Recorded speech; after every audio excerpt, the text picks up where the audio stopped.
अस्सलामुअलैकुम। कैसे हैं सब देखने वाले? सब खुश रहें, आबाद रहें, आमीन। आज हम बना रहे हैं आलू के पराठे, बहुत ही मज़ेदार आलू भरे पराठे। आलू मैंने बॉयल कर लिए हैं, 6 आलू हमने लिए हैं, बड़े साइज़ के आलू हैं। हमें 6 इनको मैश कर लेंगे। फोक है, नॉर्मल हर घर में फोक होता है, तो उसके साथ ही हमने इनको मैश कर लेना है। अगर आपके पास पोटैटो मैशर नहीं है तो आपको परेशान होने की ज़रूरत नहीं है। आप अपने किचन में जाएँ, अपने कटलरी सेट में से ये फोक लें और अपने पोटैटोज़ को ऐसे मैश कर लें। बहुत फाइन मैश होते हैं, बहुत अच्छे मैश होते हैं, बिल्कुल ऐसे जैसे हमने मैशर से किए हों। तो जितने हमें आलूओं की ज़रूरत है उतने हम मैश कर लेते हैं साथ के साथ। तो आप लोग बनाइएगा, ट्राई कीजिएगा, बहुत मज़ेदार बनते हैं, बहुत अच्छे लगते हैं खाने में और नाश्ते में तो बहुत ही अच्छे लगते हैं। आप चाहें तो बच्चों के लंच बॉक्स में भी दे सकते हैं इस रेसिपी को। तो बच्चे बहुत शौक़ से खाते हैं, बच्चे बड़े दोनों बहुत शौक़ से खाते हैं। तो हमें इतने ही आलू चाहिए थे, हमने मैश कर लिए हैं अच्छे तरीके से। कहीं पे भी कोई भी आलू का टुकड़ा साबित नहीं रह गया। सूखे मसाले डालते हैं, गरम मसाला पाउडर है ½ टी स्पून, धनिया पाउडर ½ टी स्पून, नमक है ½ टी स्पून, हल्दी है 1/4 टी स्पून, ज़ीरा ½ teaspoon, red chilli powder ½ teaspoon और कश्मीरी पाउडर कश्मीरी चिली के फ्लेक्स हैं ½ टी स्पून। बिल्कुल भी तीखे नहीं होते, कलर के लिए है। या एक हमने छोटे से साइज़ का प्याज लिया है, इसको हमने ऑमलेट वाला काट लिया है। 2 हरी मिर्चें काटी हैं और थोड़ा सा हरा धनिया काटा है। सिंपल इंग्रेडिएंट्स हैं, घर में मौजूद होते हैं, कोई इसमें ऐसा इंग्रेडिएंट नहीं है जो घर में ना हो। लहसुन की हमने ली हैं 2 कलियां और उनको हमने पेस्ट बना लिया है। आपको नहीं पसंद आप ना डालें, लेकिन लहसुन की खुशबू इसमें बहुत अच्छी लगती है। मिक्स कर लेंगे अच्छे तरीके से, सारे मिक्सचर को हाथ से अच्छे तरीके से मिक्स कर लें। ये काम आप चम्मच से नहीं कर सकते, अगर आप करना चाहेंगे भी तो उस तरीके से आपकी चीज़ें मिक्स नहीं होंगी। तो कोशिश करें कि आप इसको हाथ से इस तरह अच्छे तरीके से मिक्स करें। एक तो बहुत अच्छे तरीके से मिक्स हो जाएगी, दूसरा अगर कोई आलू का पीस साबित रह जाएगा कहीं तो वो जब आप हाथ से मिक्स कर रहे होंगे तो वो बिल्कुल मैश हो जाएगा, बिल्कुल पेस्ट बन जाएगा। तो हमें इनको पेड़े में भर के बनाने हैं पराठे, तो हमने कोई भी हमारे पास साबित पीस नहीं होना चाहिए। अगर पीस साबित कोई होगा तो वहाँ से हमारा पराठा फट जाएगा, अच्छा नहीं बनेगा। तो आलू हमने सारे मिक्स कर लिए हैं, पेड़े हमने बना लिए हैं। नॉर्मल घर का जो गूंदा हुआ आटा होता है वो हमने लिया है और डस्ट करने के लिए हमने मैदा लिया है। ऐसे हाथों पे रोल करते जाएं इसको पेड़े को, और ये देखें आप एक कटोरी सी बन गई है अंदर। इसके अंदर हमने डालना है आलू का पेस्ट। आलू का पेस्ट इतना ही डालें जितना इसके अंदर समा जाए, आपको एक्स्ट्रा डालने की ज़रूरत नहीं है। ज़्यादा आप डालेंगे, एक्स्ट्रा डालेंगे तो वो फट जाएगा, रोटी से बाहर निकलेगा। तो इतना आलू का पेस्ट ही डालें जितना हमारी रोटी के अंदर आसानी से अच्छे तरीके से एडजस्ट हो जाए, इससे ज़्यादा हमें इसमें नहीं डालना।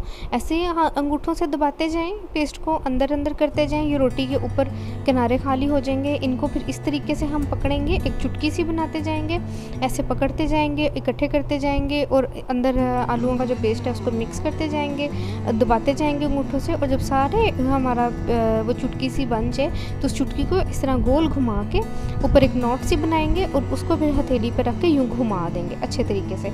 ऊपर से हमने इसको दबा देना है ताकि वो जो नोट है वो अंदर दब जाए अच्छे तरीके से और हमारा अच्छा सा पेड़ा तैयार हो जाए। अब हम इसे डस्ट कर लें पेड़े को मैदे में। मैंने मैदा लिया है क्योंकि मैदे से बहुत क्रंची बनते हैं। ऊपर अगर मैदा लगा के हम इसको बेलते हैं तो बहुत क्रंची से बनते हैं। तो आप लोग अगर चाहें तो सिंपल फ्लोर भी डाल सकते हैं। तो हम लोग मैदा डस्ट कर रहे हैं। हल्के हाथ से हमें इसको बेलना है, नरम हाथ से बेलना है, बहुत ज़्यादा हार्ड हाथ इसको नहीं लगाना। जितना हम हार्ड हाथ लगाएंगे हमारा पराठा उतना ही फटना शुरू हो जाएगा। आप देख सकते हैं ऊपर की जो बेस है इसकी ट्रांसपेरेंट हो गई है, इससे ज़्यादा हमें नहीं बेलना। तवा हमारा अच्छा गर्म है, अच्छा गर्म तवा होना चाहिए आपका। ऐसा भी ना हो कि आप रोटी डालें तो वो जल जाए, तो दरमियाना गर्म करें, लेकिन गर्म तवा होना चाहिए। ठंडे तवे पर आपने इसको नहीं डालना। अगर आप इसको ठंडे तवे पे डालेंगे तो वो जो है अच्छे तरीके से पकेगा नहीं, कहीं से कच्चा रह जाएगा, कहीं से पक जाएगा। अगर आप फ्लेम हाई करेंगे तो कहीं से जल जाएगा, तो वो एक अजीब सी चीज़ बन जाती है। आपने वो काम नहीं करना। तो ये देखें कितने प्यारे फूल आए हैं हमारे एक साइड पे, हमने साइड अप टर्न की है।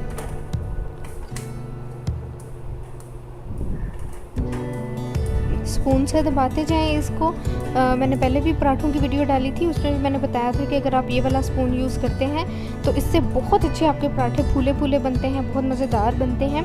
तो आप लोग इस स्पून को यूज़ करें। चिमटे का भी यूज़ आप कर सकते हैं, लेकिन अगर आप ये स्पून यूज़ करेंगे तो पराठे बहुत फूले हुए और बहुत मज़ेदार बनेंगे और बहुत जल्दी पक जाता है, बहुत ज़्यादा घुमाना नहीं पड़ता पराठे को, तवे के ऊपर ही बहुत अच्छा पक जाता है। जैसे जैसे हम इसको घुमाते जाएंगे, दबाते जाएंगे, हमारा पराठा फूलता जाएगा और बहुत मज़ेदार बन के तैयार होते हैं ये पराठे, और कलर भी बहुत अच्छा आता है। आप लोग ट्राई कीजिएगा इस तरीके को। इस तरह के स्पून सबके घरों में होते हैं चावल बनाने वाले। ये सिंपल हमारा चावल बनाने वाला स्पून है। इसे हमने ऐसे दबा दबा के इसको बना लेना है, और जब हम साइड टर्न करेंगे तो हमारा पराठा बहुत अच्छा सा गोल्डन हो चुका होगा। ये देखिए कितना अच्छा गोल्डन हमारा पराठा हुआ है, कितने अच्छे गोल्डन फूल आए हैं इस पर, और साथ ही साथ कितना ज़्यादा हमारा पराठा फूल रहा है। आप लोग बनाइए, इस रेसिपी को ज़रूर ट्राई कीजिए। मैंने आटे की डो की रेसिपी अपनी वीडियो में ऑलरेडी चैनल में डाली हुई है, मैं इसका लिंक डिस्क्रिप्शन बॉक्स में भी दे दूँगी, आप लोग चेक कर सकते हैं। उसी तरीके से हमने अपनी डो बनाई है, कुछ हमने एक्स्ट्रा नहीं डाला, और आप देख सकते हैं हमारा पराठा कितना मज़ेदार, बिल्कुल होटल जैसा, बाजार जैसा बन के तैयार हुआ है। अक्सर हम होटलों से मंगवाते हैं आलू के पराठे, तो वो ऐसे ही होते हैं, ऐसे ही मज़ेदार बनते हैं। बैक साइड का कलर देख लें आप, कितना खूबसूरत आया है। तो आप लोग इसको ट्राई कीजिएगा और हमें कमेंट करके बताइएगा आपको कैसा लगा। छोटी छोटी सी टेक्निक्स हैं, उनको मद्देनज़र रखते हुए बनाएं तो बहुत अच्छी चीज़ें हम बहुत कम वक्त में बना सकते हैं। और ये जो हम डबल परत वाला पराठा बनाते हैं, उससे ये पराठा ज़्यादा अच्छा बनता है। थोड़ी सी प्रैक्टिस की ज़रूरत है। आप लोग 1 से 2 बार प्रैक्टिस करेंगे, 1 बार ख़राब होगा, 2 बार ख़राब होगा, लेकिन तीसरी बार आपका बहुत अच्छा बनेगा। तो एक और पराठा हम आपके सामने बना लेते हैं आपको दिखाने के लिए। ये देखें, वैसे ही हमने एक कटोरी सी बना ली है। अब हम इसमें आलू भर लेंगे। आलू इतने ही आपने भरने हैं जितने आप एडजस्ट कर सकते हैं, जितने आप उसके अंदर अच्छे तरीके से बाउंड कर सकते हैं। ज़्यादा आलू आपने नहीं भरने, उसमें आप ज़्यादा आलू भरेंगे तो वो ख़राब हो जाएगा। सेम उसी तरह से हमने ऊपर नोट बना लेनी है। फिंगर से या थंब से आलूओं के मिक्सचर को दबाते जाएं और ऐसे नोट बना लें, और नोट को इस तरह घुमा घुमा के बाद अपनी हथेली पर रख के अच्छे से घुमा लें और उसको दबा दें नीचे अच्छे तरीके से, इस तरह से दबा दें। और फिर उसको अच्छे तरीके से डस्ट करके मैदा, उसके ऊपर मैदा या आटा जो भी आप यूज़ कर रहे हैं, अच्छे तरीके से डस्ट करके तो आप उसको बेल लें। आलू के पराठे बनाते हुए या कोई भी इस तरह के जो है स्टफिंग वाले पराठे बनाते हुए आपका बेंच टॉप इस तरह से ज़रूर मैसी होगा जैसे हमारा हुआ है, तो आपने इससे घबराना नहीं है। ऐसे मैसी हो गया है कोई मसला नहीं है, लेकिन अच्छे तरीके से साफ़ सुथरा होना चाहिए। इसके बाद आप लोग किचन टॉवल लें, उससे अच्छे तरीके से अपना बेंच टॉप साफ़ कर लें, लेकिन अपनी चीज़ को बहुत अच्छे तरीके से बनाएं। दूसरा पराठा भी हमने डाल दिया है,